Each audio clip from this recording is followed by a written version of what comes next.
I'm in a time of my life that I don't want to control the narrative. I don't want to fix it. I don't want to change it. I don't want to over-explain myself of what my intentions were. I don't give a fuck, to be honest. Hello, beautifuls. My name is Giselle, co-host of the Strong Sunflowers podcast and founder of the Create app, an app created specifically for content creators. It should be launching in November. So if that's something that you're interested in, make sure you follow us on Instagram so you can get all the latest deeds. But today we're going to talk about how we have entered the let them era. If that's something that you're interested in, make sure you subscribe and let's get started. So what is a let them era? It's really a mindset, it's a movement, it's a way of life where you just stop trying to control the narrative and you just start focusing on you and your happiness and your peace, and you just really let it play out because you know who you are at the end of the day. To be in this era, I feel like you're in these three pillars, which is acceptance, empowerment, and freedom. So let's dig right into it. I think acceptance is accepting that you can't control others. You can only control yourself and only you know the intentions of your heart. And this can sometimes lead us to over trying to validate our point or our side of the story and just over explain because we don't feel understood. But at the end of the day, that gets us nowhere and we're still the villain in their story. And to that, to be in your let them era, you need to get comfortable being the villain in their story. I always joke now because I'm always the black sheep of the family, and now I joke, I'm like, I look fucking fabulous in black. You have to get comfortable being the villain. You will always be the villain in someone's story.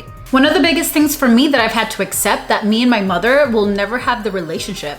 Or I don't want to say never because you never know, but for the meantime, we don't have the relationship that I wish we had because my mom does not respect my boundaries. A lot of the things that she says and does and tries to get me to do for her don't align with my characters and my values. And in her mind, specifically coming from a Hispanic household where the parent is always right and the children always say yes to whatever they want, I have done really hurtful things that have hurt her feelings to the point that I think I texted her Happy Mother's Day this year and she was like, don't fucking call my phone. I was like, okay, I'm gonna still call. I'm gonna still text though. Because she's mad at me, I'm not mad at her, you know? And in her mind, I'm like this horrible person. I'm this horrible daughter because I said no to her. But at the end of the day, I can't let that define me. I know my intentions. I know my heart. I know what I grew up with and what I had to suffer with and my own childhood trauma and the work that I have done to go to therapy, baby, because my family did not give me generational wealth. They gave me some generational motherfucking trauma that I've been having to pay. I spent a couple thousands of dollars on therapy trying to just work through my demons, and not only for me but for the next generation. And I know that I'm my ancestors' wildest dreams because for the longest time there has been this disconnect, and my great-grandmother didn't talk to my great-grandmother, and then my grandma didn't talk to my great-grandmother, and then my mom didn't talk to my grandma, and then I don't necessarily talk to my mom, but it's not because of me, it's because of her, and she hasn't done her healing. And again, I'm just here whenever she's ready to talk. I'm totally down for it. But I'm just really glad that I kept my boundaries and stood true to myself, because this leads me to the next point, which is empowerment. I can't control how my mom feels about me, but I can control how I feel about my mom. I know that if I would have broken my boundaries, if I would have said yes when I wanted to say no, that would have built more resentment on my end, because growing up, I already felt like I had to be the adult. And now I am the adult, but my mom still feels like she's the kid. I feel like we had this relationship of my mom needed her mom, but because her mom wasn't present in the way that she needed her to be, she never really had that mother-daughter dynamic. So then when I was born, I feel like growing up, my mom leaned a lot on me as a mother. And I'm like, girl, I need a mom. Where the fuck is my mom?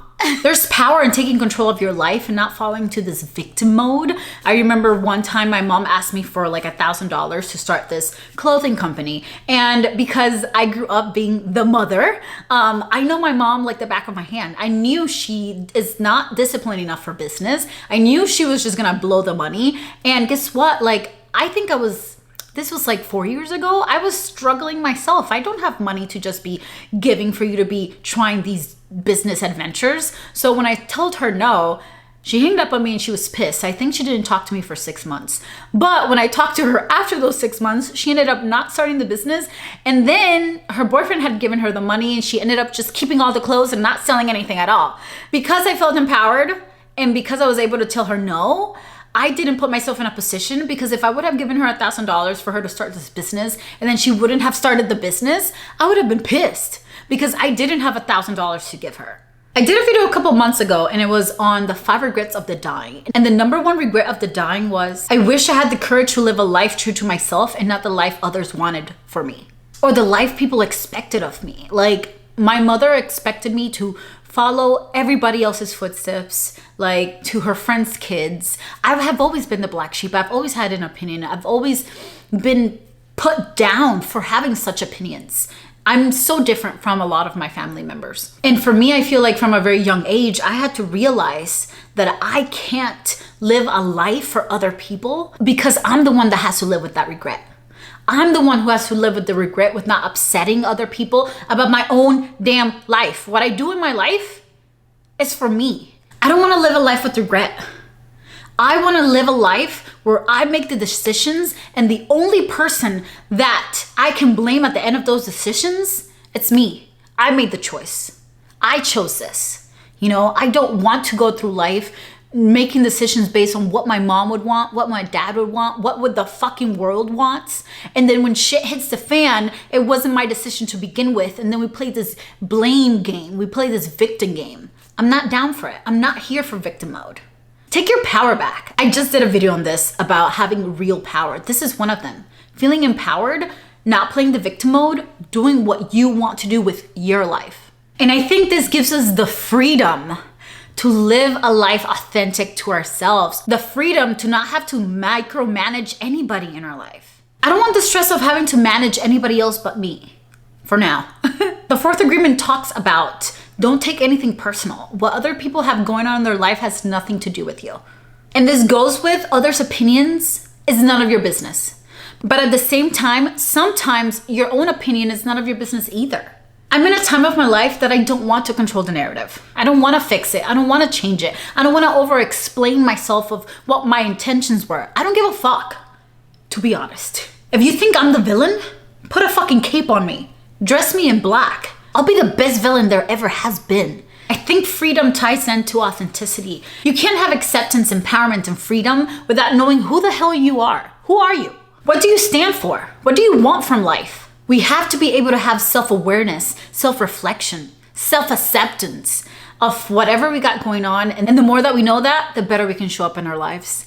I love you guys. I hope you enjoyed this video. Let me know if you have entered your let them era, because fuck it, girl. Live your life as authentic as you possibly can. Like, the people that love you will love you for you. They won't love you for all the fake bullshit. I promise. I love you guys, and I'll catch you in the next video. Bye.